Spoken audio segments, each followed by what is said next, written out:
Salam dan bahagia. Bapak Ibu guru mahasiswa PPG yang berbahagia, bagaimana kabarnya hari ini? Semoga dalam keadaan sehat dan bahagia.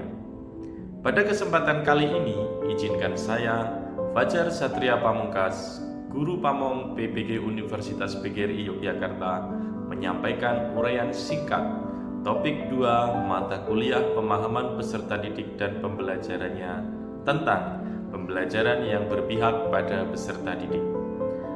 Pada topik sebelumnya, kita telah mempelajari beragam konsep untuk memahami tentang peserta didik dan pembelajarannya. Berbekal kemampuan tersebut, kini kita akan melakukan eksplorasi lanjutan dengan mengkaji peranan konsep-konsep yang telah dipelajari dalam membuat perencanaan pembelajaran yang berpihak pada peserta didik. Capaian pembelajaran topik 2, pembelajaran yang berpihak pada peserta didik. Setelah mempelajari topik ini, mahasiswa dapat 1. Mengamati kebutuhan dan tahapan perkembangan peserta didik untuk merencanakan tujuan pembelajaran.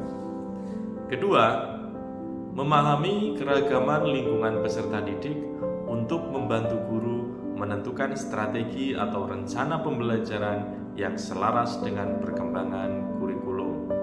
Dan yang ketiga, memahami kesiapan belajar anak sebagai bekal penyusunan konsep menjadi alur belajar yang terstruktur dan memiliki tingkat kesulitan yang berjenjang.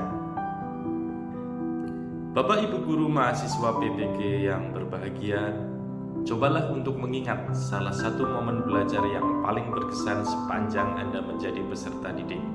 Kemudian, jawablah pertanyaan berikut.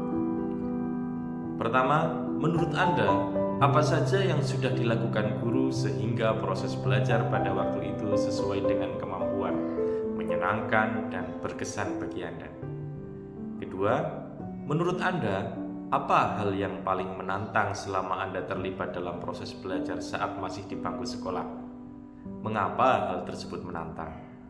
Yang ketiga, apa jenis bantuan yang Anda harapkan dari guru untuk menyelesaikan tantangan tersebut? Mengapa hal tersebut dapat membantu? Pada kesempatan kali ini, kita akan mempelajari 1. Memaknai ragam kerangka strategi dalam pembelajaran. 2. Penerapan kerangka strategi dalam perencanaan pembelajaran. Ragam kerangka strategi tersebut ada 3 hal. Yang pertama, pembelajaran yang berdiferensiasi atau developmentally appropriate practice, dan yang kedua, pembelajaran yang tanggap budaya atau culturally responsive teaching, serta yang ketiga, pembelajaran yang sesuai level atau teaching at the right level. Bapak Ibu mahasiswa PPG yang berbahagia, alur belajar kita akan diawali mulai dari diri. Mahasiswa akan memaknai peserta didik sebagai individu yang unik dengan melakukan refleksi menggunakan pertanyaan pemantik. Selanjutnya, eksplorasi konsep. Mahasiswa menemukan peran penting konsep DAP, CTR, dan TARL dalam mengembangkan sebuah perencanaan pembelajaran. Selanjutnya, ruang kolaborasi. Mahasiswa memahami aspek-aspek perkembangan kesiapan belajar peserta didik untuk menyusun alur pembelajaran yang berpihak pada peserta didik.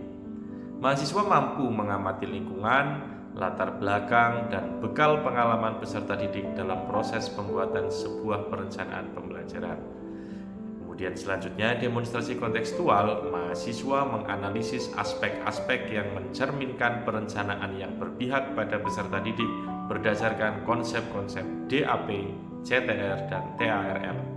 Kemudian selanjutnya, elaborasi pemahaman. Mahasiswa menentukan strategi pembelajaran yang sesuai berdasarkan situasi ruang kelas dan peserta didik yang disajikan dalam bentuk pertanyaan-pertanyaan sederhana.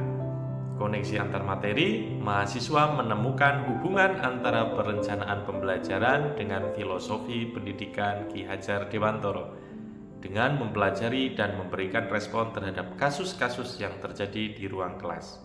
Kemudian yang terakhir, aksi nyata. Mahasiswa memodifikasi contoh perencanaan pembelajaran yang sesuai dengan perkembangan dan kebutuhan belajar serta konteks lingkungan peserta didik. Demikian sekilas overview topik 2 mata kuliah pemahaman peserta didik dan pembelajarannya tentang pembelajaran yang berpihak pada peserta didik.